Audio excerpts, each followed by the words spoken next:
सुरेश का बकलावा और 40 परत। रामपुर गांव में सब कुछ शांत था सिवाय सुरेश की मिठाई की दुकान के।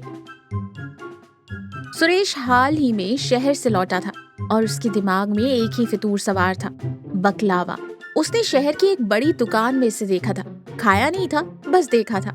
उसे लगा कि जलेबी और लड्डू तो अब पुराने हो गए, गांव को अब विदेशी चाहिए।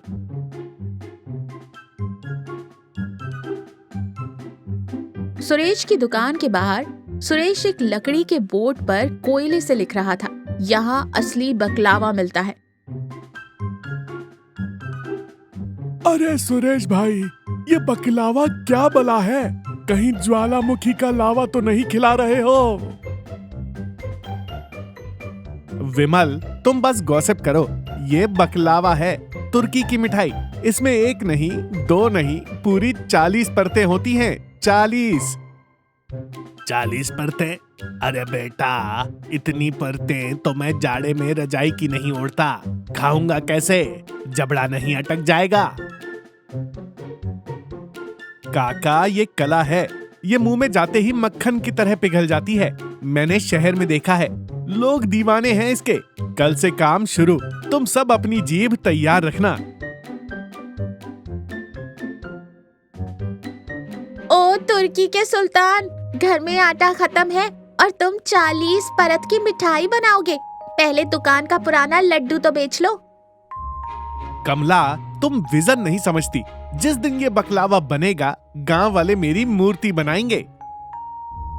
मूर्ति का तो पता नहीं, पर अगर वो मिठाई खराब बनी तो गांव वाले तुम्हें उसी चाशनी में डुबो देंगे। सुरेश की रसोई में मैदा, घी और सूखे मेवे फैले हुए थे। सुरेश पसीने में तरबतर है। ये मैदे की रोटी इतनी पतली कैसे बनेगी कि आर पार दिखे? शहर वाले क्या मैदे को इस्त्री करते हैं? क्यों भाई वैज्ञानिक, बन गया रॉकेट? मुझे तो लग रहा है तुम पापड़ बेल रहे हो। विमल, नजर मत लगाओ। ये कला है, इसमें समय लगता है।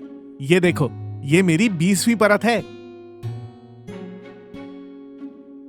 सुरेश, ये 20वीं परत है या तुम्हारी बनियान का कपड़ा? इतना मोटा? इसे चबाने के लिए लोहे के दांत चाहिए होंगे। तुम सब जलते हो मेरी तरक्की से। इसमें जब पिस्ता और बादाम डलेगा और ऊपर से शहद गिरेगा, देखना तुम। देख रही हूँ, कल से तुम रसोई में कुश्ती लड़ रहे हो। अगर ये बकलावा नहीं बिका तो तुम्हें अगले 1 महीने तक सिर्फ दाल रोटी मिलेगी, याद रखना। तुम देखना कमला, ये मिठाई इतिहास रचेगी। शाम का समय, दुकान के बाहर एक खाट बिछी है। भानु काका, विमल और गांव के 2-4 और लोग बैठे हैं। तभी सुरेश एक बड़ी थाली लेकर आता है जो कपड़े से ढकी हुई है। भाइयों और मेरी प्रिय पत्नी, आज का दिन सुनहरे अक्षरों में लिखा जाएगा। पेश है रामपुर का पहला शाही बकलावा। सुरेश कपड़ा हटाता है। थाली में कुछ चौकोर, अजीब से दिखने वाले भूरे रंग के ईंट जैसे टुकड़े रखे हैं।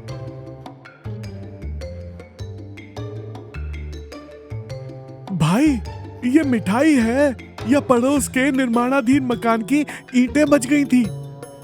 रंग तो अच्छा है, पर ये इतना कड़क क्यों लग रहा है? कहीं तुमने इसे धूप में तो नहीं सुखाया? अरे आप लोग रूप पर मत जाओ, स्वाद पर जाओ। लो विमल, सबसे पहले तुम चखो। तुम ही सबसे ज्यादा नुस्खे निकालते हो। विमल एक टुकड़ा उठाता है। वो भारी है। वो उसे मुंह में डालता है और चबाने की कोशिश करता है।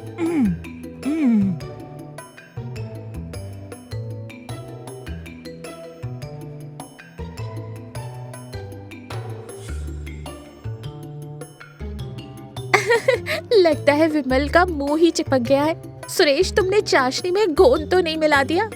अरे नहीं, ये क्रंची है। काका, आप भी लीजिए।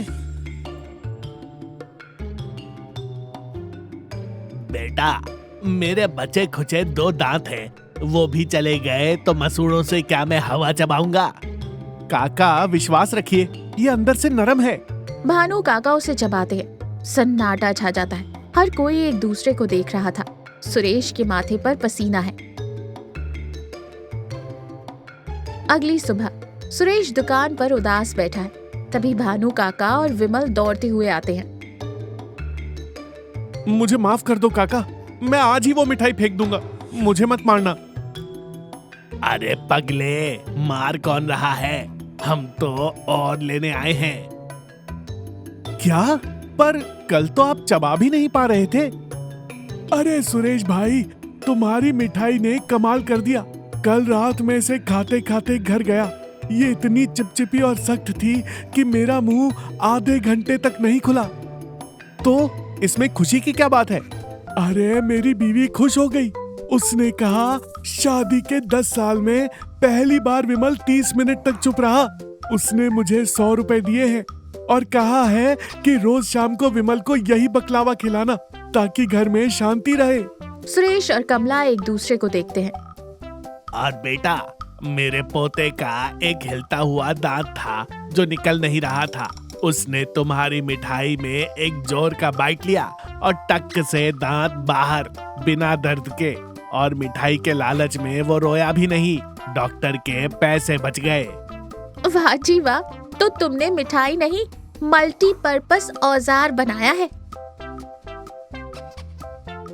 देखा कमला, मैंने कहा था ना, मेरा विजन अलग है। ये सिर्फ स्वाद के लिए नहीं, समाज कल्याण के लिए है। बस इसका नाम बदल दो भाई, बकलावा नाम जचता नहीं है। ठीक है, आज से इसका नाम शांति भोग। जो खाए वो शांत हो जाए। गांव में सुरेश का शांति भोग बहुत मशहूर हो गया। लोग इसे स्वाद के लिए कम और अपना मुंह व्यस्त रखने के लिए ज्यादा खरीदते थे। सुरेश ने मान लिया कि शहर की नकल करना आसान नहीं है, लेकिन अपनी गलती को स्वीकार कर उसे हंसी में बदल देना ही असली समझदारी है। और हाँ, कभी कभी हमारी गलतियां भी किसी के काम आ सकती हैं, बस नजरिया सही होना चाहिए। कमला सुरेश को एक नया ट्रे लाकर देती है। अब ज्यादा उड़ो मत, चलो समोसे तलो। लोग शांति भोग के बाद तीखा मांग रहे हैं। सब हंसते हैं।